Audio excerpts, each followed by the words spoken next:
Awesome. Thank you so much. And thanks everyone for joining for my talk. I'm really excited to talk about a topic that I really enjoy talking to my patients about in the clinic, and one that I also feel is really hard to talk about during 20-minute clinic visits when we're really pressed for time, but particularly really focusing today on trying to provide you all tools and tips and tricks on how to effectively discuss nutrition and just like overall, but particularly in individuals with type 2 diabetes. So this is just my disclosure statement. I don't have any financial relationships to disclose. This slide is actually taken from my dissertation back in 2019, but really kind of showing kind of the comorbidities that obesity is associated with. Particularly, we kind of know that really individuals who have obesity are at high risk for cancer, increased risk of metabolic syndrome, which kind of is like a whole body inflammatory process that results in involving several different cell types, and can lead to lots of different like increased cholesterol levels, etc. We know that obesity results in increased cardiovascular disease. Also, kind of psychosocial components to this, decreased response to vaccination, and increased high risk of infection as well. We know it can lead to MASLD, and we know that it can increase incidence of osteoarthritis in patients as well. Particularly today, I'm going to focus on the comorbidity of insulin resistance and increased development of type 2 diabetes. And really, the way that my talk is going to be set up is kind of focusing on this rise of obesity incidence, and then also kind of increasing prevalence of type 2 diabetes in the United States, really focusing in on kind of basics of nutrition, what kind of treatments that we can offer type 2 diabetes patients, particularly medical nutrition therapy, kind of going through some basics of that, and really kind of giving you all resources and tools to offer patients as well, and some ideas to maybe be able to implement into the community. So we know that kind of with this rise of obesity that we've been seeing over the last 20 to 30 years, we know that social determinants of health are directly linked to this rise of obesity. The American Academy of Pediatrics recognizes that particularly inequalities in unemployment, lack of home ownership attributable to structural racism, and increased poverty has been linked to this rise in obesity. Particularly concentrated poverty and neighborhood segregation have resulted in limited access to fresh food, formation of food deserts, if you've heard of that term, but really kind of like no access to grocery stores, where a lot of times you'll see more so people getting groceries from like gas stations, or even like in dollar stores. Kind of this increased access to fast food outlets or more fast food chains that are concentrated in these areas, as well as fewer safe opportunities for physical activities. So that can be in the form of decreased recreational spaces and in parks. In addition, the evidence has been shown that individuals who have experienced discrimination and chronic stress from this discrimination are linked to higher rates of obesity. So I really love this map. I have two that I want to show you. The first one is kind of the obesity prevalence just across the entire United States. So lighter shades of blue are decreased prevalence of obesity in particular counties in that state, wherever you are looking at. Higher or darker shades of blue correspond to higher incidence of obesity in the counties or in the state. So you can kind of see kind of in the southeast, particularly kind of where I'm putting my mouse here, we have darker shades of blue, so kind of moderate to darker shades. This is also known as the stroke belt, which I'm sure many of you know. Kind of up here in the northeast corridor, we have darker shades of blue indicating increased obesity prevalence. And kind of out here in the Pacific Northwest, some lighter shades of blue, particularly in Colorado, parts of California as well.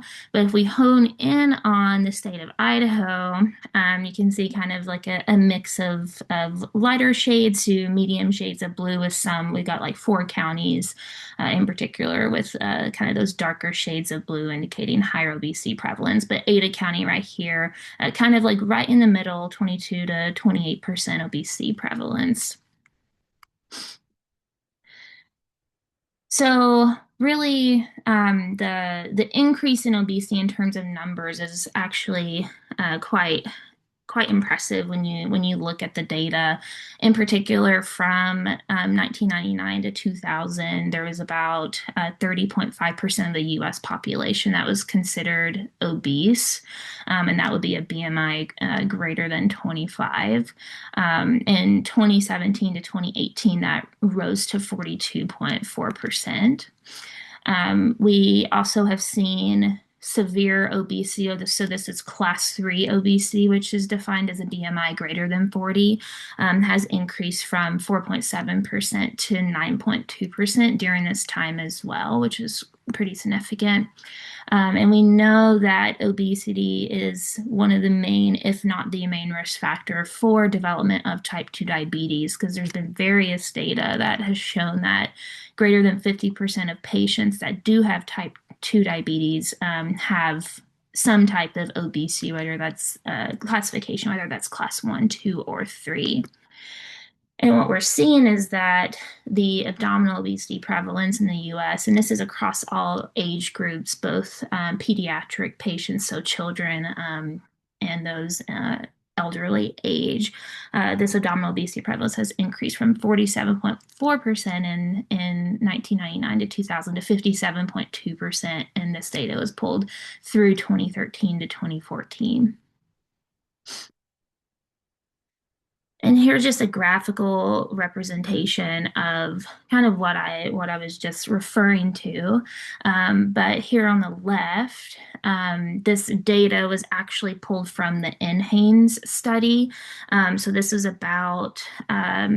was thousands of participants that they pulled data from, kind of the demographics. So you're aware, 30% were non-Hispanic white, 15 to 28% were Hispanic, 25 to 30% Black, and then other were 10% that were unidentified in terms of the demographics. So they had over 20,000 people in this study.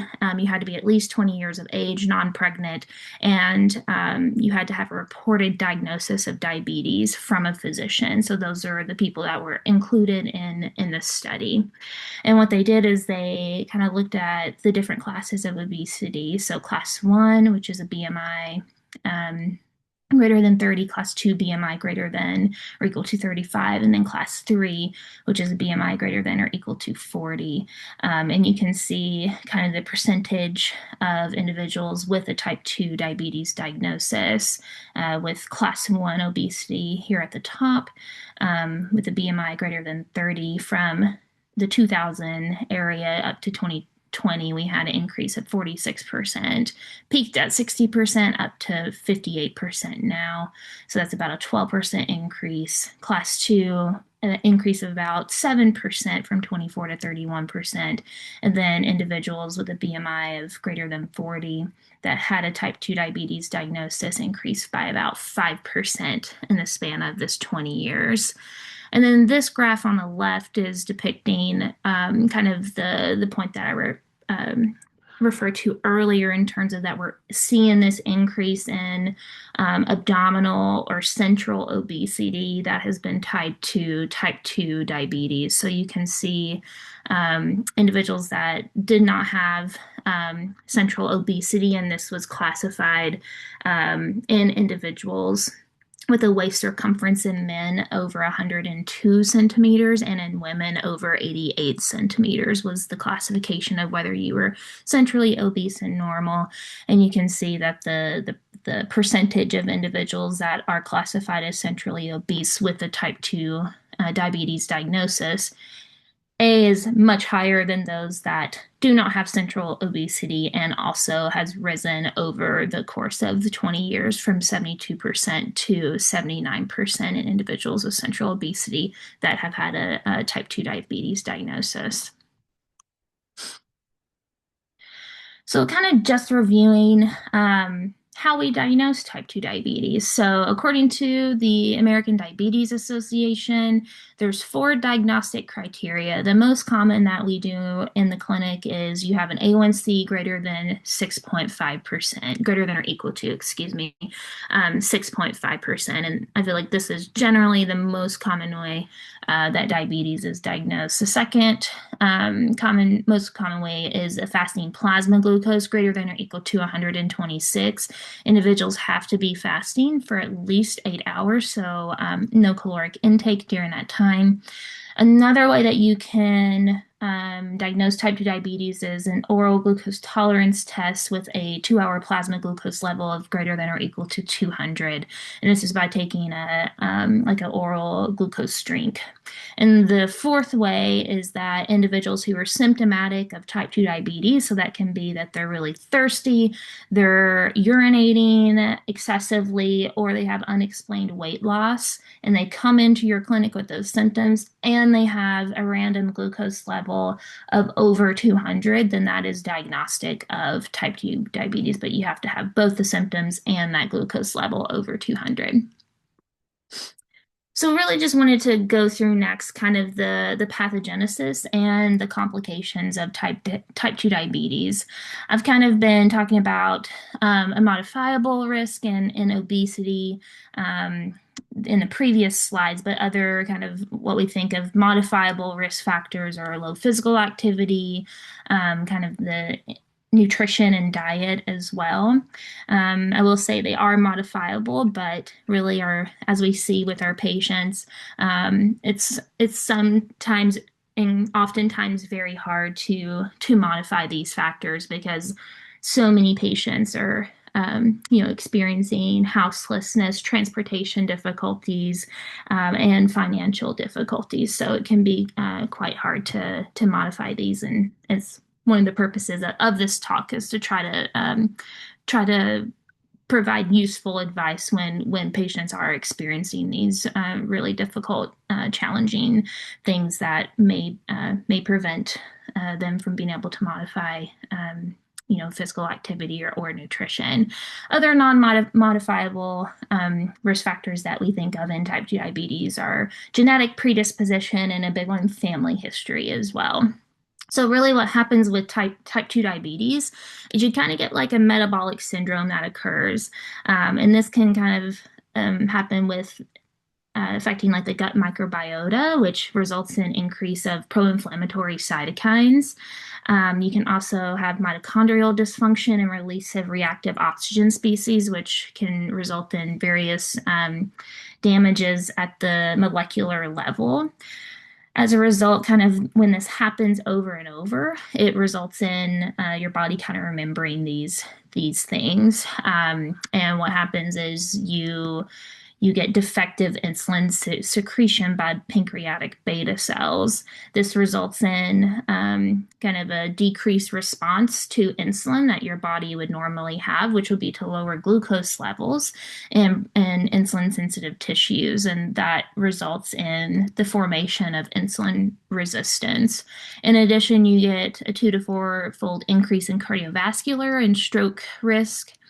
You have this massive pro-inflammatory response that's going on in your body, and formation of metabolic syndrome in lots of people. And then the thing that we really try to prevent, or complications that we try to prevent, are those macro and microvascular complications. And we screen for those in the clinic setting and test for these as well. So just a kind of a review of what these microvascular microvascular and macrovascular complications are. On the microvascular side, you're really affecting the small vessels in various organs. And we think about the eyes, we think about the kidney, and we think about the small vessels that supply kind of the blood supply to kind of throughout your extremities. So if the small vessels in your eyes are affected, you get diabetic retinopathy.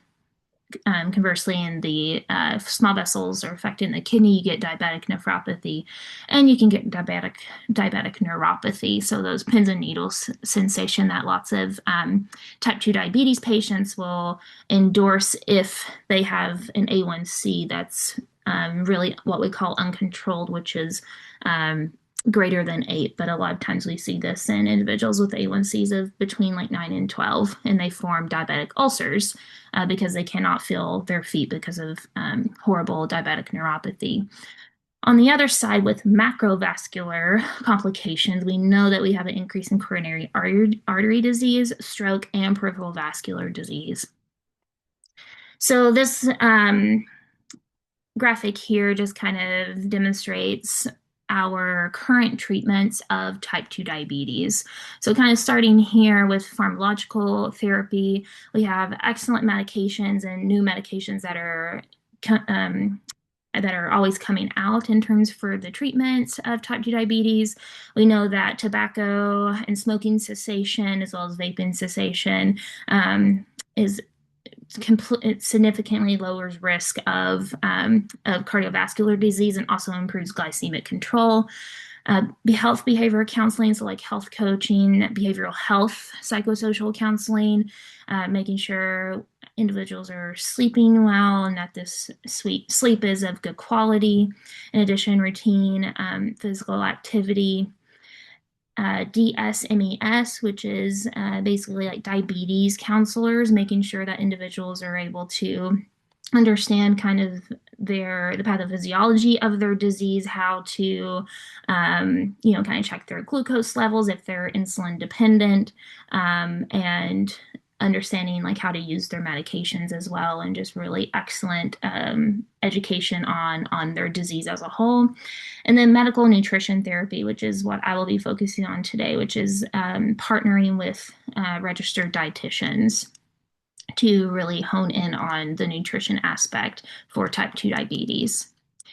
So briefly, before I start on medical nutrition therapy, really just wanted to give this graph that I love to use all the time in clinic, but this is just such a good overview of the pharmacological treatments of type 2 diabetes. I'm not going into this today, but you can get this from the American Diabetes Association website, and it really just kind of goes over if someone has chronic kidney disease or heart failure or has really high cardiovascular risk, or if it's really like, kind of poor glycemic control and we're needing and we're hoping for some weight loss, like what are our best options kind of for the patient in front of us. And unfortunately, this is a great resource, but we know that cost is a big factor for our patients. So, trying to also balance that in the clinic setting. So what is medical nutrition therapy? So medical nutrition therapy is quite comprehensive program that is definitely recommended in the ADA guidelines, but it's individuals with type 2 diabetes are paired with a registered dietitian, really focusing on customizing meal planning and nutritional guidance to overall accomplish 2 goals, and that's lowering A1C and improving glucose management.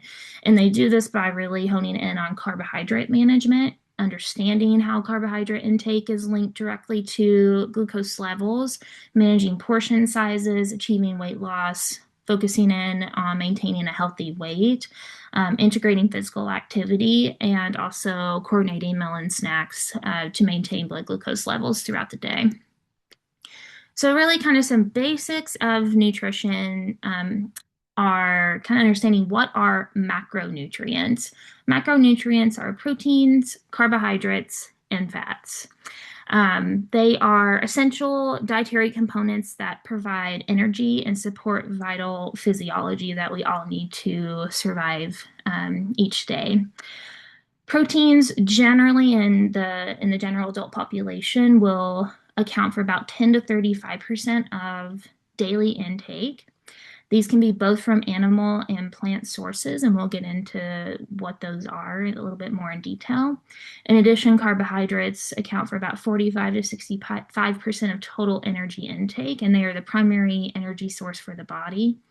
In addition, fats make up roughly about 20 to 35% of total energy intake, and they provide essential fatty acids and a source of vitamins. So we'll start focusing on the first macronutrient, which is protein. So 1 gram of protein provides about 4 calories of energy. And the recommended amount of protein intake for individuals with type 2 diabetes per the ADA recommendations is between 0.8 to 1.5 grams per kilogram of body weight per day. The sweet spot is between 0.8 and 1.0 grams per kilograms. It really should not exceed 2 grams per kilograms per day because when you do have excessive intake of protein diets, this can lead to disorders of the bone and calcium, such as secondary hyperparathyroidism. It's no longer recommended for individuals with type 2 diabetes and chronic kidney disease to have low protein diets. There were tons of studies on this about whether these individuals with CKD and type 2 diabetes, if that was better to kind of lower glucose levels, kind of decrease that decline of the GFR, and really the studies did not show that low protein diets did any of that or had improved / beneficial outcomes for individuals with concomitant type 2 and CKD. It did show that it actually increased the risk of malnutrition in these individuals. And recent evidence actually has shown that higher plant protein diets, so those that are involving plant protein sources, can actually lower A1C and fasting glucoses in patients with type 2 diabetes. And this has also been shown with the AHA, so the American Heart Association guidelines as well. So kind of when you're in the clinic, how do you kind of talk about protein to patients in terms of both like animal sources and plant sources? Kind of what I do when I'm doing a dietary kind of basic nutrition intake is I just ask them what a normal breakfast, lunch, and dinner looks like for that individual that is in front of me. And kind of going from there, I can kind of cater to what they are eating on a daily basis and make recommendations based on that.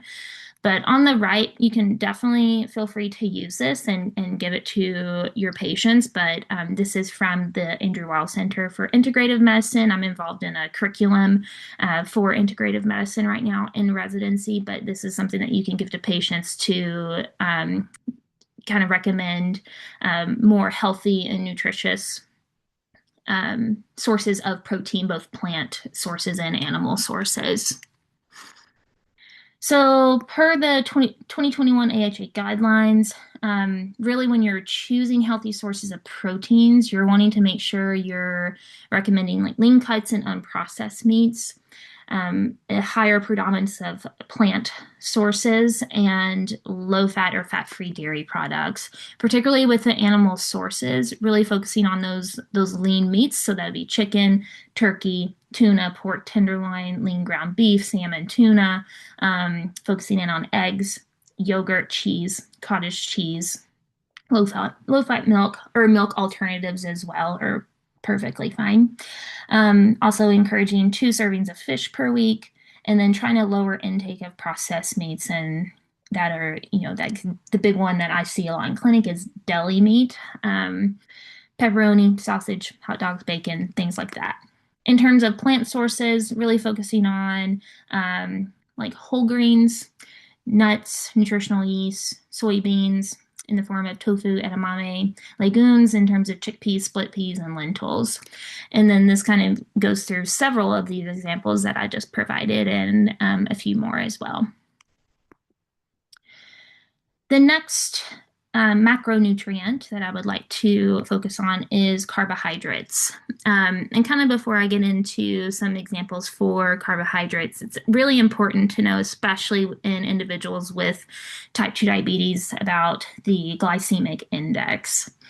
And I will show some graphs in the next slide, but just kind of wanted to give a brief overview of what the glycemic index is. And what this is, and it's referred to as GI in some of these slides, but it ranks carbohydrate foods based on their glycemic response after you eat the food.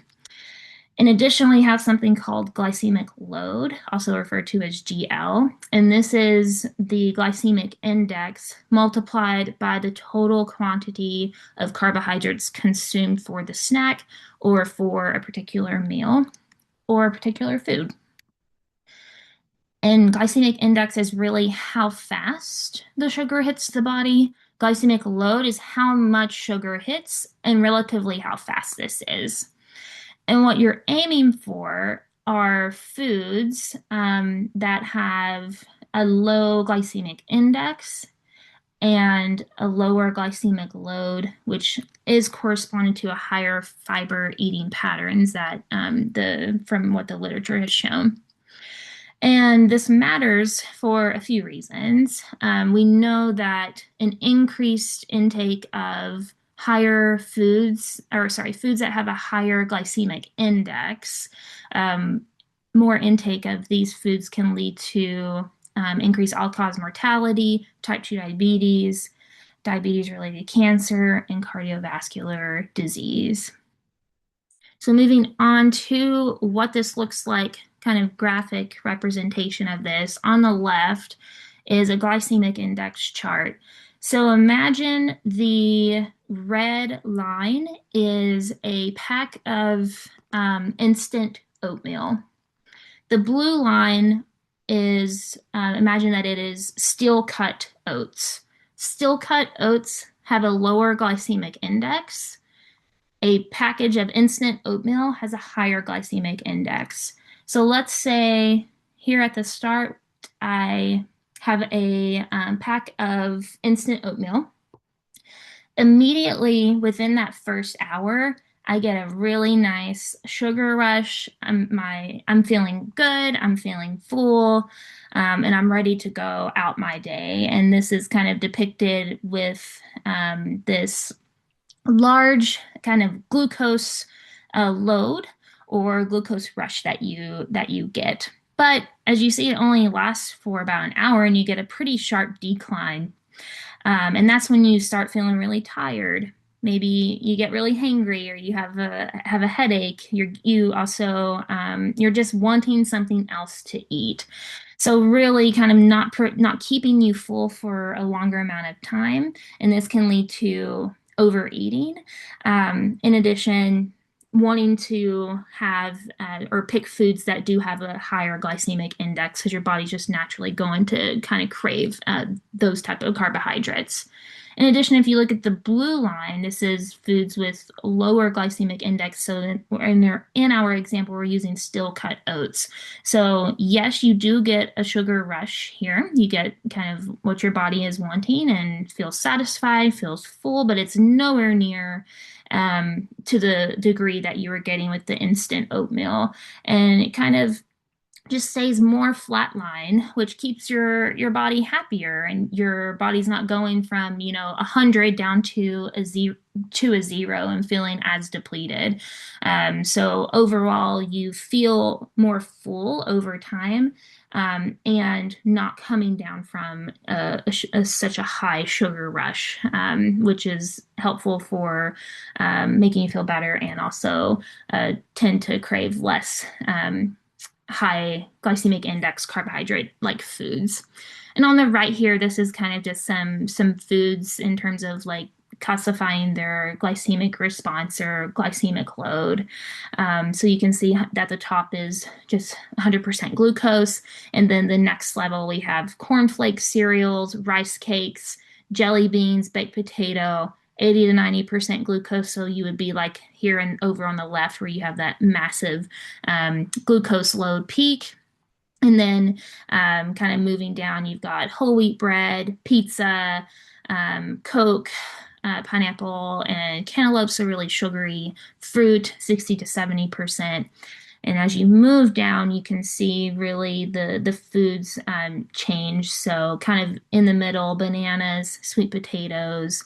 Moving down, we've got grapes, chickpeas, steel cut oatmeal, and then 30 to 40%. We've got a nice selection of plain yogurt, apples, green lentils, and then the foods with the least kind of glycemic index: peanuts, grapefruit, cherries, and barley.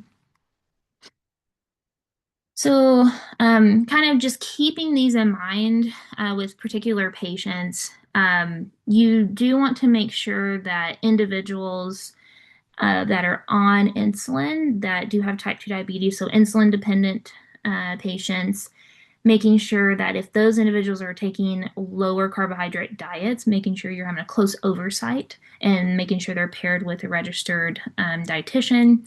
And this is really to prevent hypoglycemia and for blood pressure monitoring as well. And really trying to encourage high quality, minimally processed, nutrient dense, high fiber carbohydrate sources, particularly the full like dietary guidelines recommends patients with prediabetes and type 2 diabetes to consume a minimum of 14 grams of fiber per 1,000 kcals, with at least half of grain consumption being whole and intact grains, and really kind of recommending about 30 to 40 grams of fiber consumption per day minimum. And then again, for individuals on insulin therapy, really focusing on understanding insulin carbohydrate ratios and how this relates to glycemic management and maintaining lower glucose levels consistently. And this slide here is really just focusing in on foods that have kind of high fiber and a low glycemic index. So kind of on the left is kind of what we went through 2 slides ago, where it's talking about kind of the glycemic index and the glucose load of particular foods. I'm not going to go through all of those, but some of them are definitely what we just discussed. But you can kind of see how the foods change as you go down the glucose slows it as it decreases. In addition, kind of some non-starchy vegetables, kind of asparagus, broccoli, Brussels sprouts, cauliflower, celery, focusing on green leafy vegetables and greens, whole grains, really some excellent sources that you can use for patients here and trying to meet them where they're at.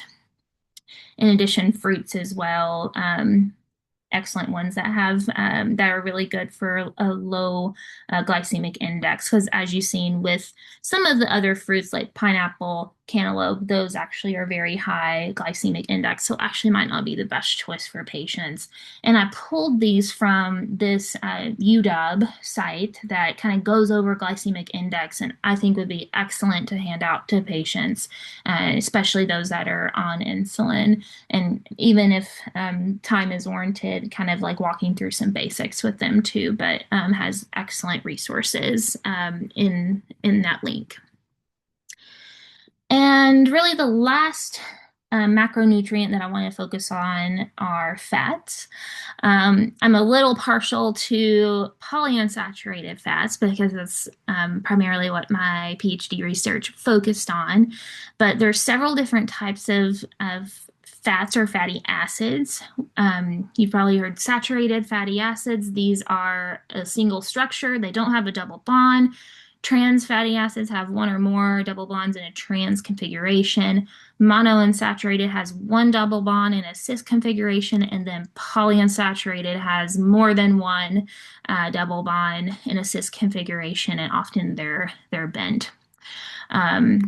So really per ADA guidelines for individuals with type 2 diabetes, the type of fat consumed is more important than the total amount of fat when looking at both cardiovascular risk and metabolic goals.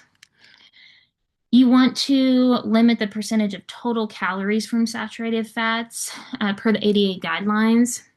It actually didn't give like a concrete recommendation, but when I was looking further into this and using AHA guidelines, every single literature search that I was finding was about limiting saturated fats to about 6 to 10%. In addition, unsaturated fats, so those are MUFAs and PUFAs, um, really focusing in with the PUFAs on omega-3 and omega-6 fatty acids. They have been found to have cardioprotective effects, including reducing cholesterol concentrations, particularly LDL levels. And it was actually, there was a study in the Reduce It trial that was looking at the reduction of cardiovascular events, and particularly the Reduce It trial focused on EPA, not DHA. So EPA is another omega-3 fatty acid, but they found that 4 grams per day supplementation of EPA, which is actually quite a pretty high dose, resulted in decreased risk of adverse cardiovascular events. And this was in individuals, about 8,200 participants in this study, and 50% had type 2 diabetes, and they actually had a 5% absolute reduction rate in cardiovascular events, particularly with atherosclerotic cardiovascular disease, which is pretty significant.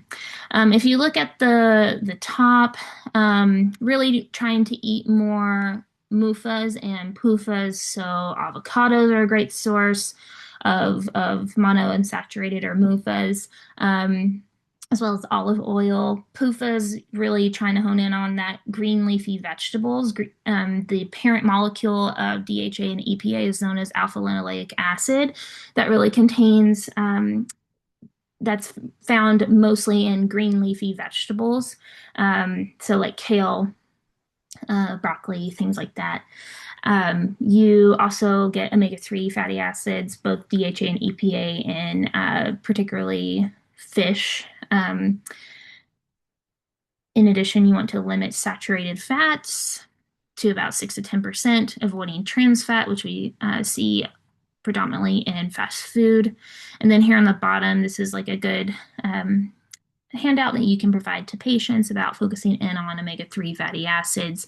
The parent molecule of EPA and DHA, like I said, was ALA, kind of the sources from that: green leafy vegetables, chia seeds, walnuts, flaxseed, etc. EPA and DHA really focusing in on salmon, tuna, whitefish, etc. And really for my patients, I have a few patients that are quite resistant to or just don't really want to take like a statin or like ezetimibe or anything like that, and have pretty like significantly elevated triglyceride levels. So I often will prescribe a prescription strength omega-3 fatty acid that's known as Lavazza, and give them 4 grams per day, because studies have shown that Lavazza, prescription strength omega-3 fatty acids, can decrease triglyceride levels by about 20%.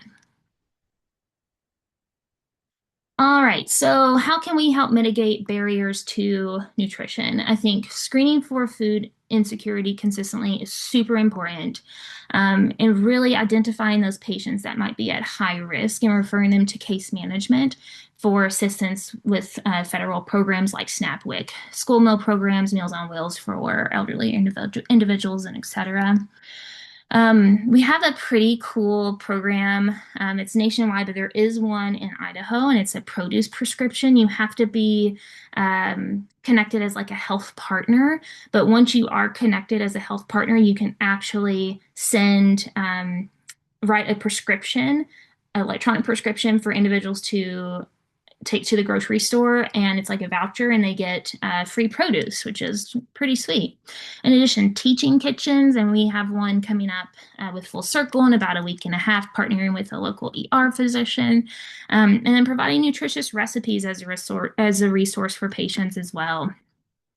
And this is kind of on the left, is the food as medicine approach in healthcare that really is trying to that's growing in popularity, thankfully, and I think is has really good tools. But this is pulled from the Journal of American College of Cardiology, but kind of just what I said previously, really focusing in on getting to know that patient. Are they at risk for food insecurity, et cetera, getting them established with case management if possible, tailoring meals and groceries to that patient, providing produce prescriptions, and really kind of looking at the outcomes of getting these individuals with type 2 diabetes and just anyone in general like involved in these programs, kind of like looking at the outcomes of that. This is a screenshot of the produce program in Idaho. The one on the bottom is the location of food banks all throughout Idaho. So we have several food banks here in the Treasure Valley, but definitely there's several in North Idaho as well.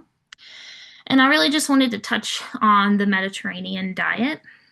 The Mediterranean diet, and it's also kind of known as the anti-inflammatory diet as well, but it has been shown to have very strong evidence for glycemic control and cardiovascular benefits. And really, it's focusing in on, establishing physical activity consistently, focusing in on maintaining healthy relationships, having dinners, as a family or as a community, and kind of establishing that building block, and then incorporating several key components into every meal and trying to include nutritious, darker green, fresh vegetables, legumes, beans, whole grains, nuts, olive oil as like the base of the Mediterranean diet, and including those in every single meal and planning the meal around that. In addition, trying to have fish and seafood at least 2 times per week, poultry, chicken, dairy, cheese, and eggs, and then trying to limit red meat, saturated fats, and sweets. So you're welcome to use this resource. It's from UCSF. You can give it to patients. In addition, the Mediterranean diet, kind of like servings and food groups, which I thought this was an excellent resource. It's from the VA. You can also use that as a resource for patients. So kind of take-home points for medical nutrition therapy and type 2 diabetes, really referring to a dietitian at the time of type 2 diabetes diagnosis. And this is to optimize nutrition, decrease barriers for healthy food access, and optimize glucose levels or glycemic control. And we know that medical nutrition therapy can decrease a person's A1C by 0.3% to 2%, which is huge. Diets are individualized and they're catered to the individual in front of you in clinic and their particular needs. The focus is on increased plant protein sources and that incorporation into diets, lean proteins, and increase of omega-3 fatty acids and MUFAs into the diet, and really focusing in on high fiber, low glycemic index foods. So definitely refer to all of those food sources that I laid out in that section of the presentation. And then this is just a project that myself and Dr. Liz Atnip at Full Circle Health recently launched a couple of weeks ago. But I'm really hoping to put together a resource for really anyone in the Full Circle Health network to use, both staff and particularly, and most importantly, for patients. To be able to have a resource. It's going to be like an online link that they can use and that they can access healthy, affordable, budget-friendly, and time-friendly recipes that are, kind of all courses, breakfast, lunch, dinner, desserts. And I'm hoping to be able to translate this into the top 5 languages that our patients speak here at Full Circle, and hopefully can try to mitigate, kind of this. Often in clinic, we'll have patients just be like, I don't know what to cook. I don't know where to start. And really just having a resource for them to be able to look at and kind of give them ideas and guidance on nutritious recipes that they can cook. These are additional resources that you can use. I pulled some from the Andrew Weil Center, but for integrative medicine, but it's like a budget-friendly sample meal plan, kind of shopping tips, diabetes care, standards of care for diabetes is an excellent resource. Also, the dietary guidelines for the cardiovascular health in the AHA is an excellent resource. There's that UW website. And then Budget Bites is a website that I recommend to my patients a lot. It really has every single thing that you can think of and provides really budget friendly, nutritious recipes for individuals to use. And with that, I will take questions.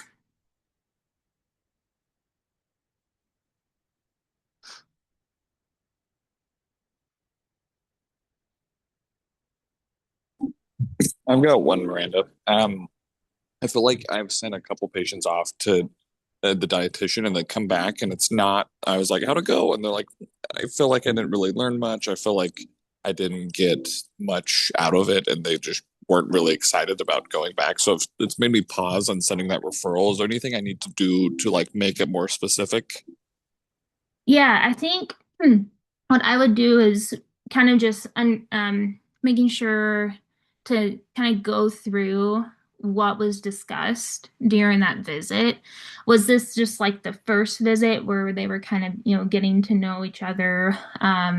Or has this been like a, 5 visit, 10 visit ordeal, and really just trying to see kind of what was discussed in the visit, and also talking with them and being like, what are you wanting out of this medical nutrition therapy or your meetings with dietitian, and kind of taking that in and maybe collaborating with the dietitian and seeing what you all can come up with to better help the patient's needs and what they're looking for. I will say, Jake, the lifestyle medicine program at St. Luke's is a good program as well, that you can refer patients, and it focuses on kind of different aspects of health, physical, emotional, nutrition, mental health, and it's all encompassing. So that could also be an option that you offer patients if they are wanting, depending on what they're wanting and their needs. It gets a little bit more encompassing.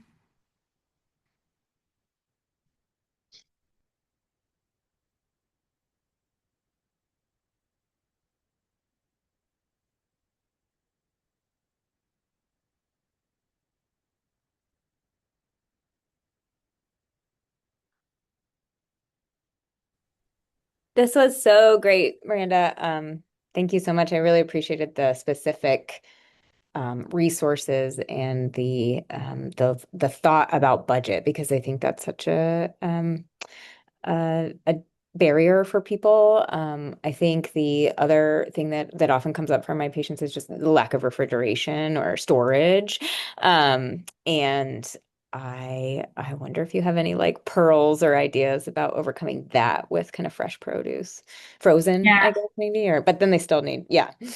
Yeah, I was thinking about that when I was making this talk because I have so many patients and some with diabetes that are on insulin, which, it's kind of who you talk to if the insulin needs to be refrigerated or not. But it's really challenging, and I really just try to hone in on, like, do you have a microwave or do you not have a microwave, and that can kind of guide what foods I can recommend to them, but really focusing on those vegetables and produce that they can eat, that maybe will not go perishable in like a day or two without having to be refrigerated. So maybe like baby carrots, could last a little bit longer.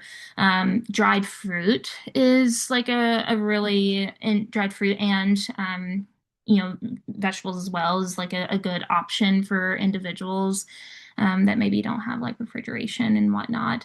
But yeah, trying to focus on bananas, apples, oranges, those things that are going to last for a while.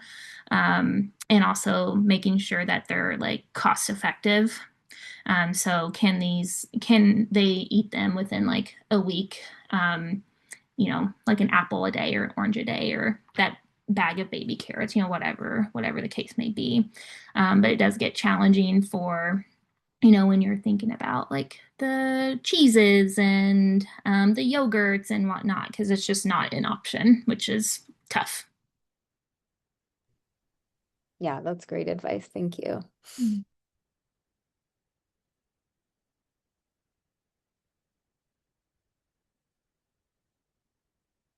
I would love if I think it would be super cool. I think there's a residency maybe in Oregon. I think it is. I think it's in like right outside the Portland area where they've integrated a teaching kitchen in the residency clinic and people that don't have a refrigerator or access to any that don't even have like a pan or a stove or nothing.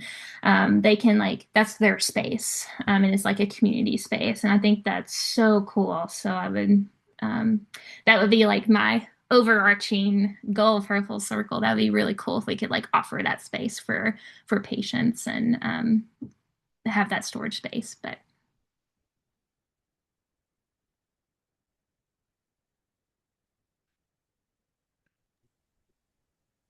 Yeah, I think some of the newer like mixed public housing buildings also have like shared kitchen spaces with shared utensils and spices and things like that. And I have a couple patients that live in a place like that and they love it. And then it also builds community.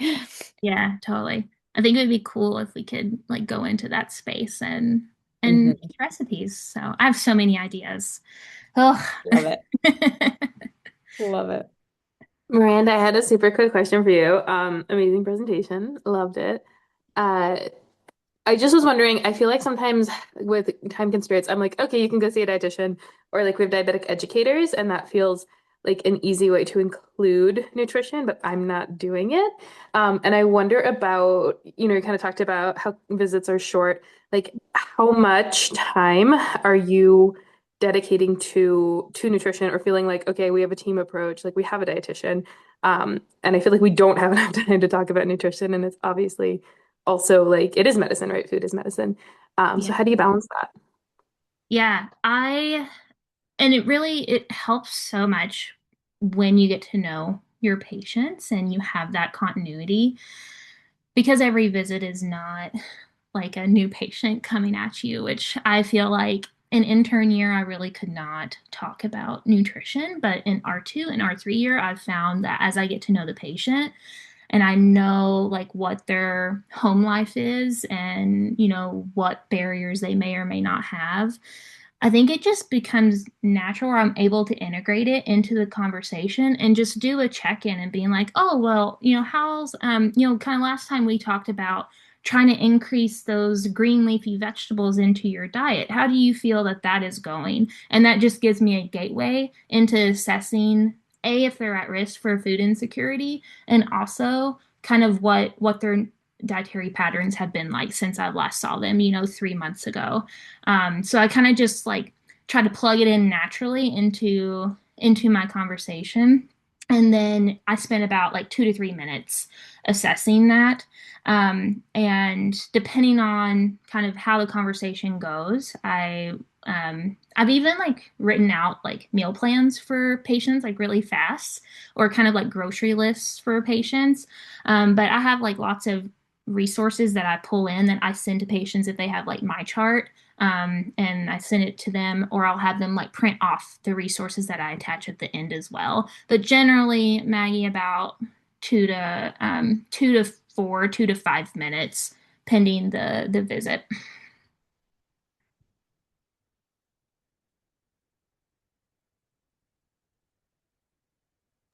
We And should sometimes we should I get some of these resources on Teams if we don't have them there. yeah, totally. I can add those for sure. Sometimes I write exercise prescriptions too. On usually they're on paper towels. So those are really fun to write too.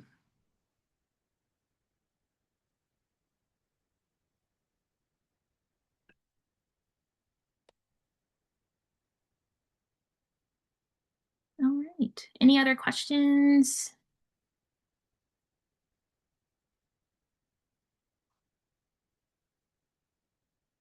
thanks everyone for coming. Thank you, everyone. Since there aren't any more questions, I just wanted to thank Dr. Crouch for this wonderful presentation today. Thank you, everyone, for joining us. And we would greatly appreciate it if you would complete the post-session evaluation. If you are seeking credit, please follow the instructions you'll receive in a reminder email from the University of Idaho School of Health and Medical Professions. If you aren't seeking credit, please complete the evaluation using the SurveyMonkey link that we put in the chat earlier.